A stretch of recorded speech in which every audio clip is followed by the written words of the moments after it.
আসসালামু আলাইকুম। আশা করি সবাই ভালো আছেন। আজকে আলোচনা করব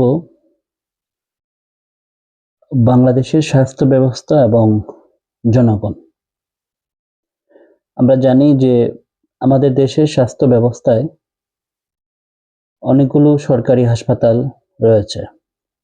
উপজেলা থেকে শুরু করে জেলা এবং বিভাগীয় পর্যায়ে পর্যন্ত।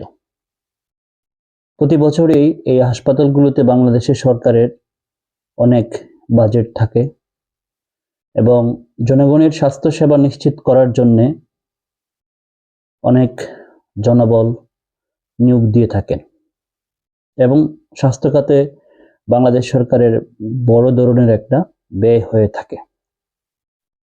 যদিও প্রয়োজনের তুলনায় সেই ব্যয়টা অপ্রতুল, আরও বেশি বাজেট দরকার, কিন্তু তারপরেও যতটুকু বাজেট বাংলাদেশের স্বাস্থ্য ব্যবস্থায় সরকার ঘোষণা করে, সেই বাজেটেই যে পরিমাণ বা যে মানের স্বাস্থ্য সেবা জনগণের পাওয়ার কথা, সেই মানের স্বাস্থ্য সেবা জনগণ পাচ্ছে কিনা।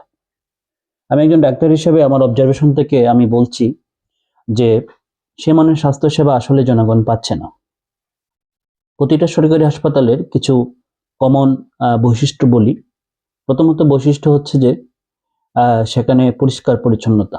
সরকারি হাসপাতালের পরিষ্কার পরিচ্ছন্নতা নিয়ে অভিযোগ আমি একজন ডাক্তার হিসেবে আমার নিজেরই। সুতরাং রোগীদের পক্ষ থেকে সরকারি হাসপাতালের পরিষ্কার পরিচ্ছন্নতার বিষয়ে অভিযোগ যে আছে সেটা বলার অপেক্ষা রাখে না। ২ নম্বর বিষয় হচ্ছে যে পর্যাপ্ত ওষুধ সাপ্লাই। একজন ডাক্তার সরকারি হাসপাতালে একজন রোগীকে যখন ওষুধ প্রেসক্রাইব করে, সব ওষুধ কিন্তু সরকারি হাসপাতাল থেকে পাওয়া যায় না। নামে মাত্র কিছু ওষুধ দেয়, বেশিরভাগ ক্ষেত্রেই বাকি ওষুধগুলো রোগীদেরকে নিজের পকেটের টাকা খরচ করে ক্রয় করতে হয়। ৩ নম্বর সমস্যা হচ্ছে রোগী বা রোগীর স্বজন তাদের রোগীদের যে অসুস্থতার ব্যাপারে ডাক্তার, সিস্টার কিংবা হসপিটাল কর্তৃপক্ষের কাছ থেকে যে একটা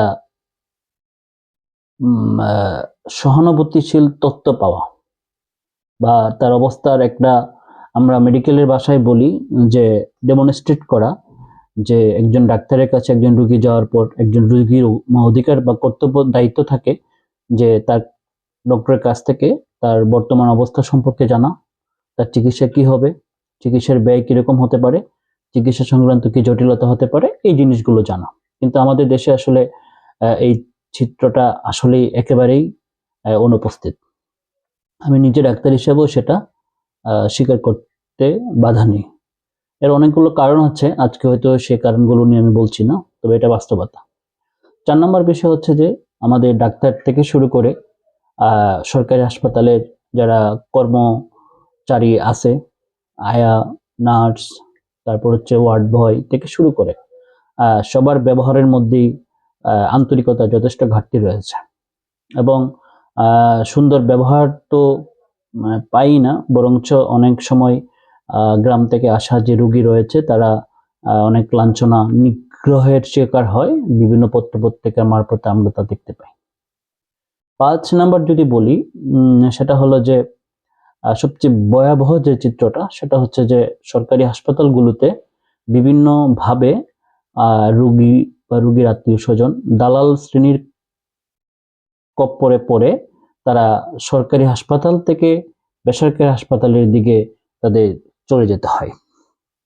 মোটা দাগে এই কয়েকটা সমস্যা আমাদের সরকারি হাসপাতালগুলোতে জনগণ যখন চিকিৎসা নিতে যায় তখন এই সমস্যাগুলো তারা ভোগে। তো এখন এই থেকে আসলে উপায় কি, উত্তরণের উপায় কি? বিশেষ করে এই সমস্যাগুলোর জন্য কিন্তু অনেকগুলো ফ্যাক্টর দায়ী, সেগুলো অবশ্যই আলোচনা করার দাবি রাখে। কিন্তু আমার কাছে মোটা দাগে মনে হয়েছে যে আমি যদি আমাদের দেশের অর্থনৈতিক অবস্থার দিক বিবেচনা করে আমি যদি বলি যে পরিমাণ আমাদের বাজেট রয়েছে, হ্যাঁ, যে পরিমাণ লোকবল রয়েছে, যে পরিমাণ অবকাঠামোগত সুযোগ সুবিধা রয়েছে, তার উপর স্থির থেকেই আমরা এই সমস্যাগুলো কিভাবে সমাধান করতে পারি।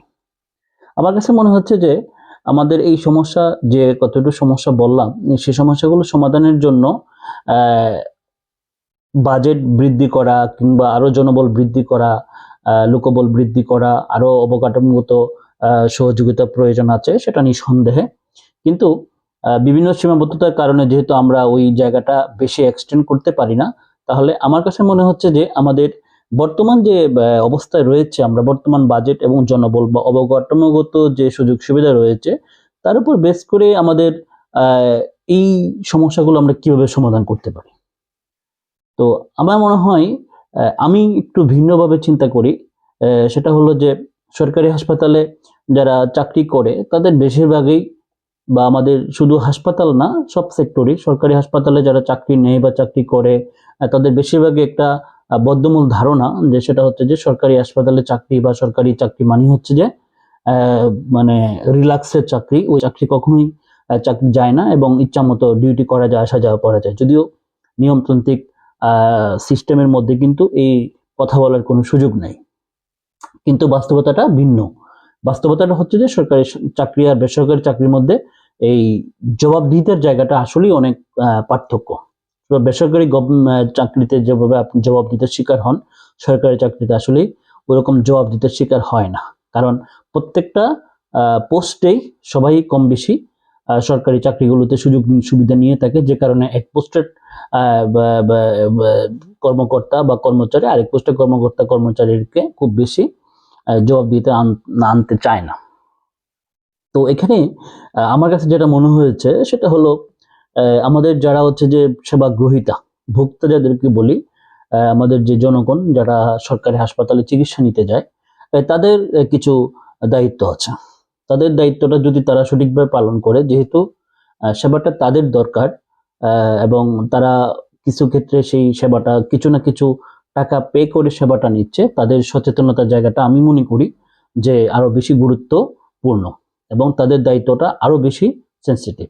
প্রথম কথা হচ্ছে যে একজন জনগণ হিসাবে তার জানা উচিত যে একজন রাষ্ট্রের নাগরিক হিসাবে আমি যখন কোন একটা হাসপাতালে যাব আমার স্বাস্থ্য সেবা নেওয়ার, সেখানে আমার কি কি অধিকার সরকার আমাকে প্রোভাইড করছে সেটা আমার জানা। আমি যদি আমার অধিকার সম্পর্কে সচেতন থাকি, তাহলে সেই অধিকার যদি কেউ আমাকে দিতে না চায়, তাহলে কিন্তু আমি প্রশ্ন করতে পারবো যথাযথ সিস্টেম মেনটেন করে। আমি প্রশ্ন করতে পারবো, আমি জবাব দিতে চাইতে পারবো, আমি তার বিচার চাইতে পারবো, হ্যাঁ, অভিযোগ করতে পারবো। কিন্তু আমি যদি নিজেই না জানি যে আমার কি অধিকার আছে সরকারি হাসপাতালে, তাহলে কিন্তু একটা আয়া, একটা ওয়ার্ড বয় বা একটা সিস্টার বা একজন ডাক্তার আমাকে ভুল মেসেজ দিয়ে আমাকে কিন্তু প্রতারিত করতে পারে। প্রথম কথা হচ্ছে যে সরকারি হাসপাতালে, বিশেষ করে বিভাগীয় সরকারি হাসপাতালগুলোতে ওষুধের জন্য কিন্তু কোনো টাকা পয়সার প্রয়োজন নেই, বিছানার জন্য কিন্তু কোনো টাকা পয়সার প্রয়োজন নেই, শুধুমাত্র পেইং বেড বলে একটা সিস্টেম চালু আছে সেখানে। তারপর হচ্ছে কিছু পরীক্ষা নিরীক্ষার জন্য কিছু ফি আছে সরকার নির্ধারিত, তার বাইরে কিন্তু কোনো টাকা পয়সা দেওয়ার প্রয়োজন নেই। সরকারের হাসপাতালগুলোতে অপারেশনের জন্য সাধারণত যারা হচ্ছে যে নর্মাল বেডে থাকে তাদের কোনো ফি দিতে হয় না, কিন্তু যারা পেইং বা কেবিনে যায় তাদেরকে কিছু টাকা দিতে হয়। এর বাইরে কিন্তু মোটামুটি সরকারের তরফ থেকেই বাজেট থাকে সরকারি হাসপাতালে যে সকল রোগী চিকিৎসা নিতে আসে তাদের সেবা দেওয়ার জন্য। কিন্তু বেশিরভাগ ক্ষেত্রে দেখা যাচ্ছে যে আমরা ওষুধ কেনার জন্য আমাদেরকে বাহিরে পাঠানো হয়। তারপর হচ্ছে বেশিরভাগ পরীক্ষাই আমাদেরকে বাহির থেকে করতে হচ্ছে। অনেক সময় অপারেশন করার জন্য দালাল ধরতে হয় বা সিরিয়াল মেনটেন করার জন্য আমাদেরকে টাকা দিতে হচ্ছে, যেটা ওই টাকাটা কিন্তু সরকার পাচ্ছে না, এটা আমাদের দালাল শ্রেণীর এক লোক আছে, তারা এটা নিচ্ছে।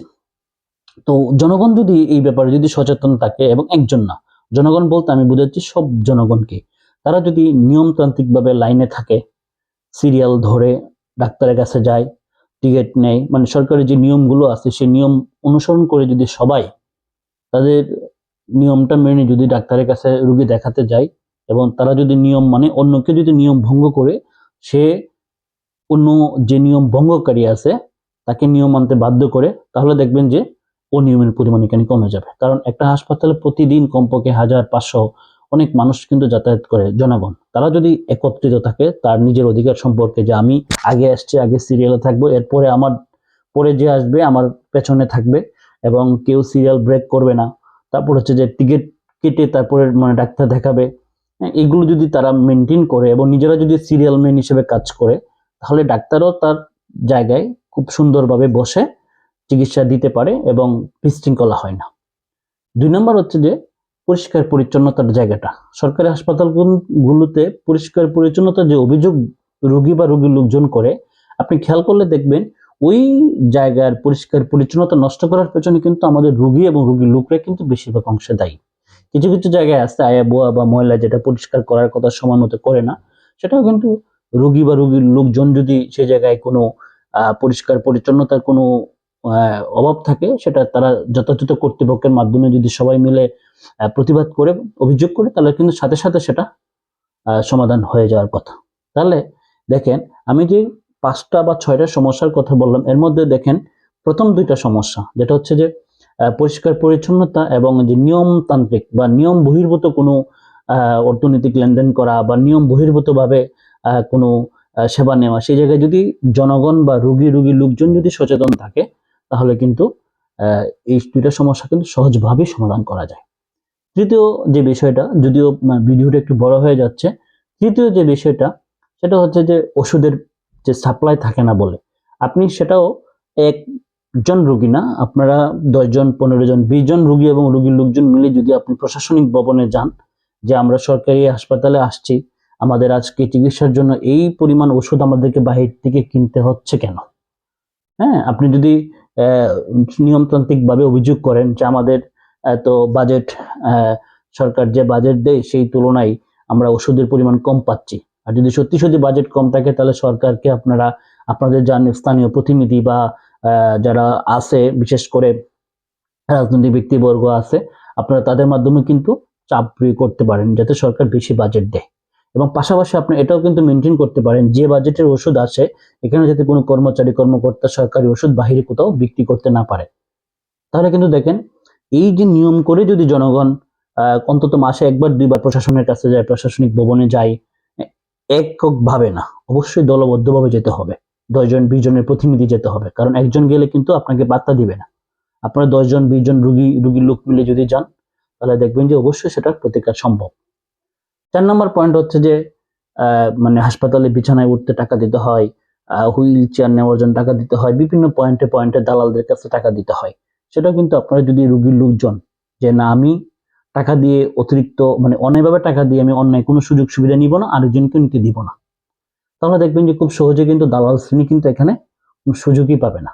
দালাল শ্রেণী যারা আছে তাদের কিন্তু একটা সিন্ডিকেট আছে, তারা কিন্তু সবাই মিলেমিশে কিন্তু পুরো সিন্ডিকেটটা মেনটেন করে এবং তাদের সবাই মিলিতভাবে কিন্তু একটা পাওয়ারফুল একটা মানে অবস্থানে থাকে। আর আমরা রুগী বা রুগীর লোকজন যারা আপনারা যারা আছেন, আমরা যারা রুগী হিসেবে যাই, আমরা কিন্তু বিচ্ছিন্নভাবে থাকি, যে কারণে আমরা আমাদের এই সমস্যাগুলোর সমাধান আমরা করতে পারি না।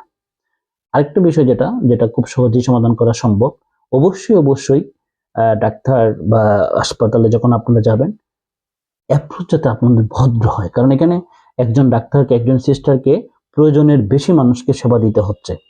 এখন যদি আপনি ভদ্রভাবে সুন্দরভাবে কথা বলেন, তাহলে অবশ্যই আপনার ডাক্তার সিস্টার আপনার প্রত্যেকটা প্রশ্নের জবাব সে দিতে বাধ্য এবং দিবে।